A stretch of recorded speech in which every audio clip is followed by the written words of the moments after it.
오늘은 조금 무겁고 현실적인 이야기를 나눠볼까 합니다. 인간이라면 누구도 피할 수 없는 한 가지가 있죠. 우리 모두는 언젠간 늙고 병들어 죽게 마련입니다.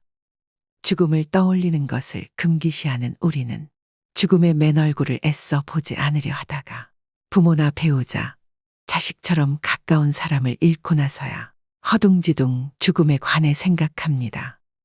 그러나 그것도 잠시, 산 사람은 살아야 한다며 또다시 현재에만 집중하지요. 하지만 우리 대부분은 호스피스 병동의 환자처럼 임종실의 주인공이 될 것입니다. 이처럼 우리 모두는 언젠가 죽음을, 사랑하는 이와의 영원한 이별을 준비해야 합니다. 사실 그보다 더 힘든 것은 죽음의 순간, 작별 인사도 하지 못하는 것일 텐데요. 인간이 세상을 떠나기 전 때가 왔다는 것을 알 수 있다면 얼마나 좋을까요? 스스로 삶을 마무리하는 시간을 가질 수도 있고 사랑하는 사람의 마지막 순간을 지킬 수도 있을 것입니다. 인생이라는 웅장한 공연의 커튼이 내려가는 그 순간, 여러분과 저는 무엇을 뜨겁게 느끼면서 육체와 이별하게 될까요? 임종 직전 대부분의 사람들에게 나타나는 공통점이 있다고 하는데요. 그래서 오늘은 임종 전 일어나는 대표적인 6가지 증상에 대해 살펴보려고 합니다. 오늘의 영상 끝까지 시청하시고 인생의 마지막 여정을 위한 해안을 얻으셨으면 좋겠습니다. 바로 시작하겠습니다. 우선 첫 번째로 수면 시간에 변화가 생깁니다. 길게는 약 한 달에서 짧게는 일주 전부터 수면 시간은 평소보다 길어지고 깨워도 별 반응을 하지 않습니다. 3, 4일을 내리자고 잠깐 가족의 얼굴을 알아본 뒤 다시 깊은 잠에 빠져들기도 합니다. 마치 혼수 상태처럼 잠만 자는 것이 특징인데요. 보통 사람은 잠을 잠으로써 몸이 회복되는 작용이 일어나지만 임종 전 환자는 몸이 회복되는 것이 아니라 대사가 서서히 느려져 체내의 장기 기능이 떨어지고 있는 것을 의미합니다. 또 갑자기 이상한 말을 하기도 하며 이유 없는 공포감을 드러내기도 하는데요. 항상 의식에 반응이 없는 것은 아니기 때문에 의식이 명료할 때 하고 싶은 대화를 미리 해두는 것이 좋습니다. 두 번째는 피부가 변합니다. 임종 전의 피부 변화는 종종 발생할 수 있는 현상 중 하나입니다.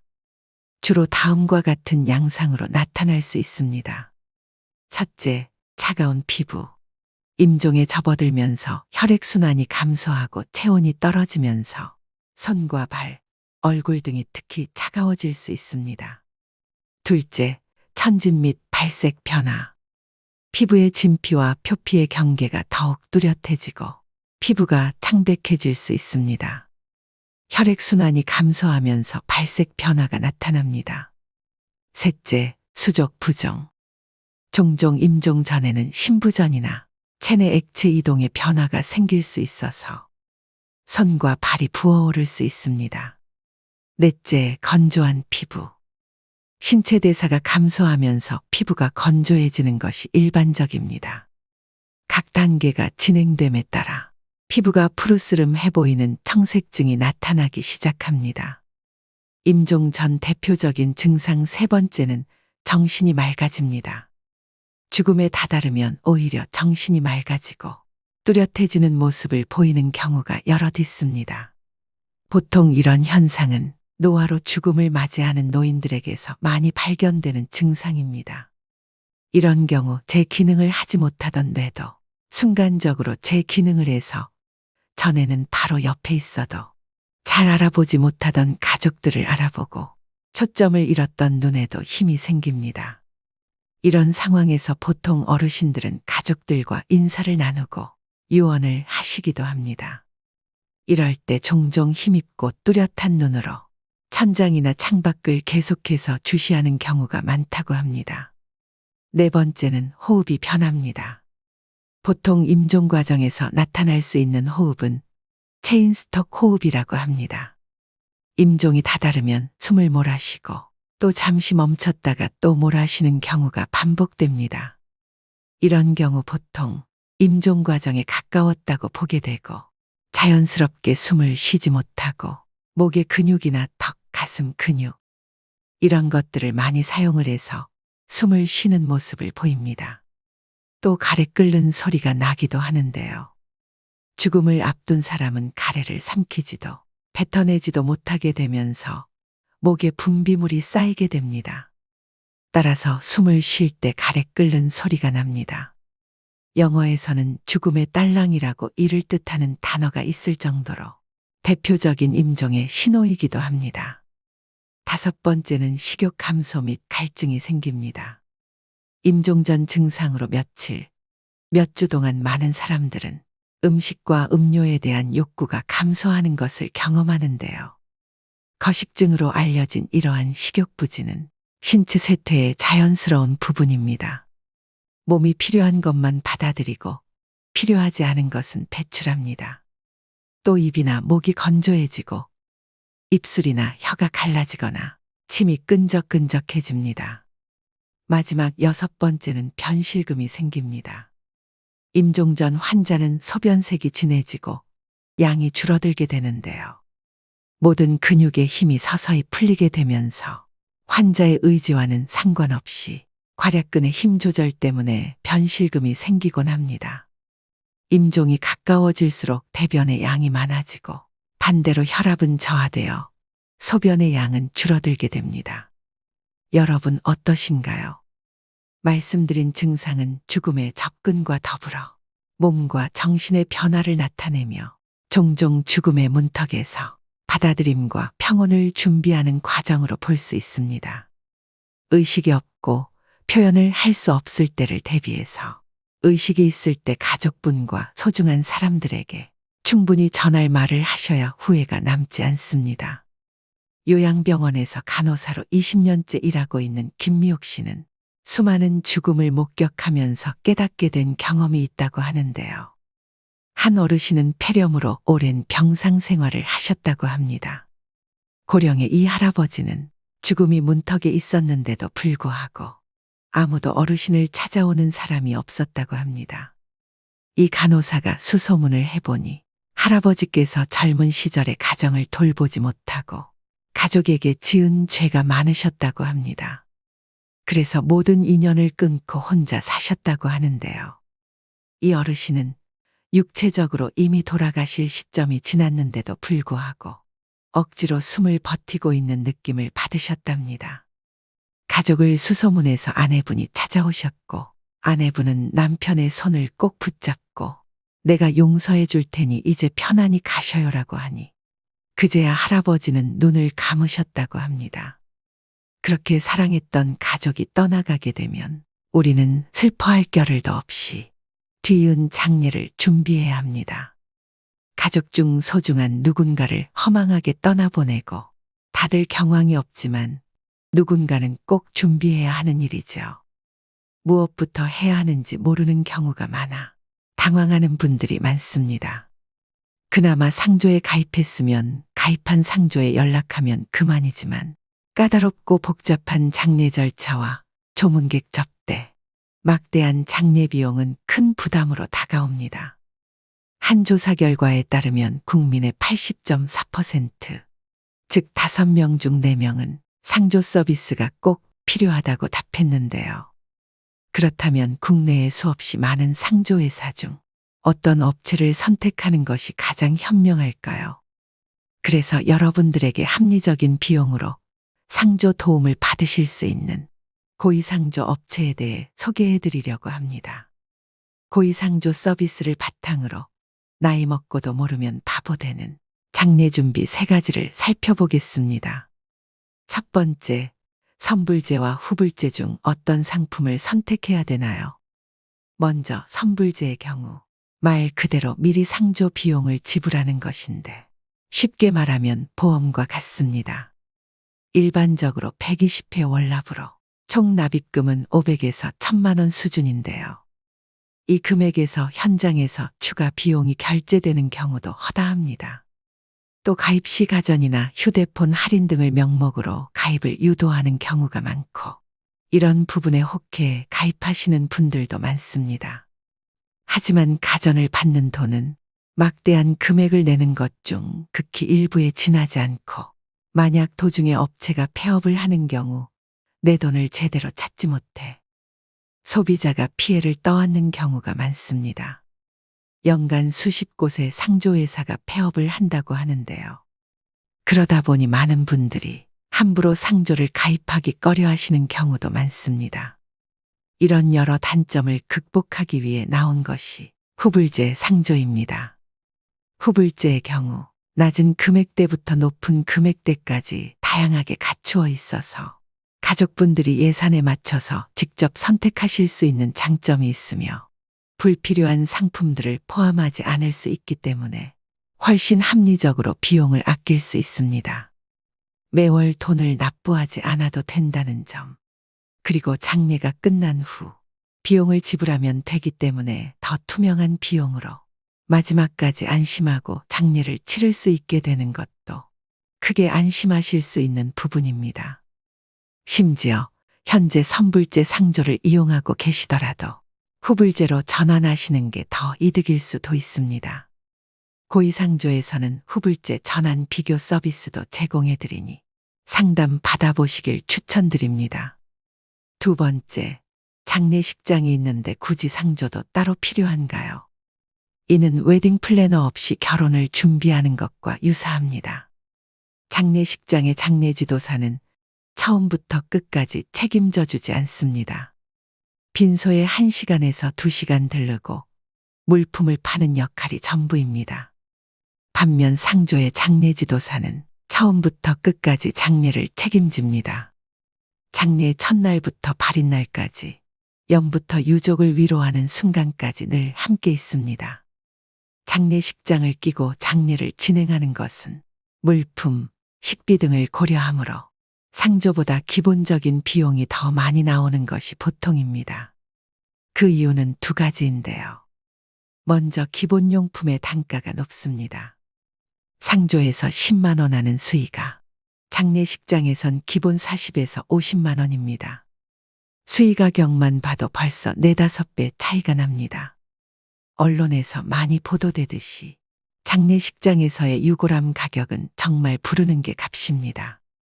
또 식비를 관리해주는 상조와 달리 식비가 많이 나올수록 장례식장 측의 이득이므로 추가 비용도 수십만 원을 훌쩍 넘기게 됩니다. 유족들이 경황이 없다 보니 물품 선택을 하실 때 정확한 판단을 못 하시게 됩니다. 그런 리스크를 없애는 게 바로 상조인 것이죠. 마지막 세 번째는 정직하고 합리적인 상조업체 고르는 방법입니다. 결론적으로 정직하고 합리적인 후불제 상조에 맡기는 것이 답인데요. 다만 국내에 수없이 많은 상조업체 중 어느 업체가 믿고 맡길 만한지 판단하기가 어렵습니다. 현명하게 상조업체 고르는 방법 첫 번째는 가격 정찰제를 활용하고 있는가. 장례용품 강매와 노잣돈 및 수고비 강요 등 추가적인 결제를 유도하지 않는 것이 매우 중요합니다. 많은 업체들이 최저가를 표방하고 유인한 뒤에 추가 비용 결제를 유도하는 방식을 사용합니다. 고위상조는 합리적인 비용으로 구성되어 있는데요. 가족장이 259만 원, 무빈소장 159만 원, 일반장 359만 원으로 이용하실 수 있습니다. 둘째, 미사용 품목을 공제하고 있는가. 고위상조는 권리 포기로 간주한다, 다른 품목으로 대체 제공한다는 등의 부정적인 관행을 따르지 않습니다. 하지만 많은 업체들이 품목들을 사용하지 않았음에도 공제하지 않고 있는 것이 현실입니다. 셋째, 친절한 서비스를 제공하는가. 당연한 말이지만 상조의 하청의 재하청 구조 등으로 비싼 비용을 지불하고도 소비자의 당연한 권리인 친절한 서비스가 제공되지 못하는 경우가 빈번합니다. 고위상조는 24시간 직영상담센터 운영과 엄격히 선발된 장례지도사를 통한 친절한 서비스 제공이 고객 만족의 최우선입니다. 나이 들수록 모르면 바보 되는 장례준비 3가지에 대해 말씀드렸습니다. 이처럼 알면 알수록 꼭 필요한 게 상조라고 생각되는데요. 상조 서비스와 함께라면 전문가의 도움으로 온전히 애도에 집중할 수 있어 심적 부담감을 덜고 목돈이 필요한 장례를 물가 인상에도 변동 없는 금액으로 치를 수 있어 경제적 부담감을 덜 수 있습니다. 가족의 죽음은 슬프지만 누군가는 꼭 준비해야 되는 일입니다. 합리적인 고의상조를 통해서 사전에 장례 준비를 해놓는 것은 조금 더 현명하게 사랑하는 사람을 편안히 보내드리는 길일 것입니다. 전화 상담도 가능하니 필요하신 분들을 위해 전화번호를 남겨드립니다. 고의상조 1666-9784입니다.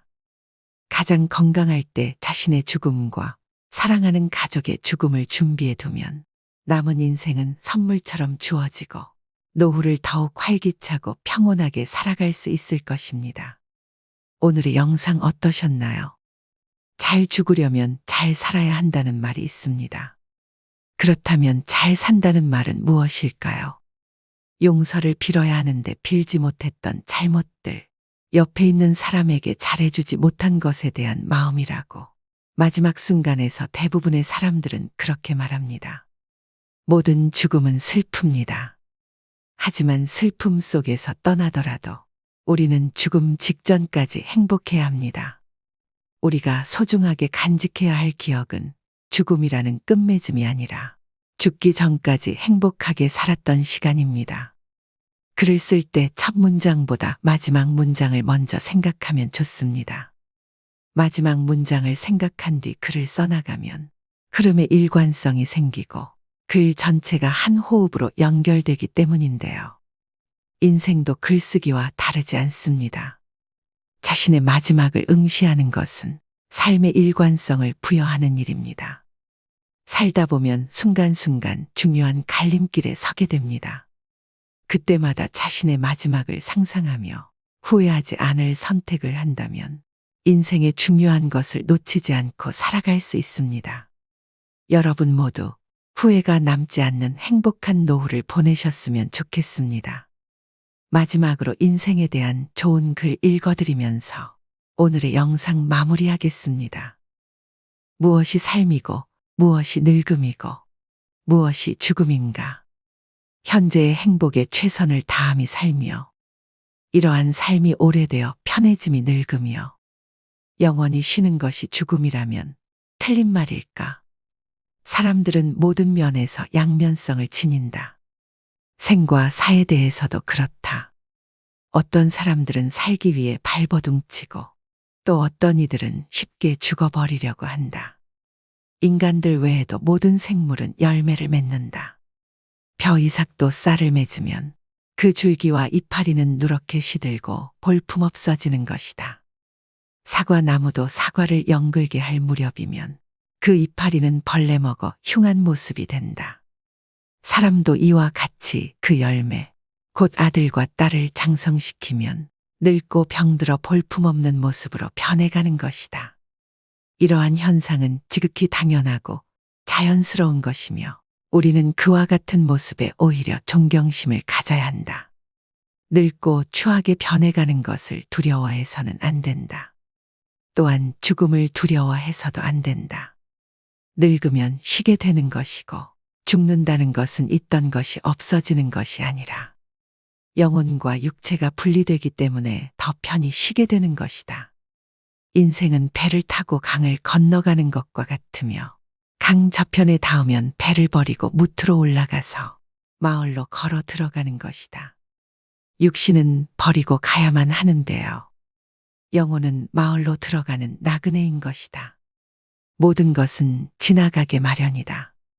고통의 괴로움도 시간이 지나면 새살이 돋아나서 괴로움의 상처는 아물게 마련이다. 어렵고 힘든 시기도 시간이 흐른 뒤에는 나에게 소중한 성장의 선물이 되었다는 사실을 깨닫게 될 것이다. 내 삶에는 희극만이 존재하지는 않는다. 희극과 비극이 늘 함께 공존한다. 나는 그것들과 함께 동행하면서 내 삶을 아름답게 꽃피우다. 때가 되면 소리 없이 지고 싶다. 오늘도 노후의 지혜와 함께 해주셔서 감사드립니다. 황금빛으로 무르익어가는 여러분의 지혜로운 인생을 언제나 응원합니다.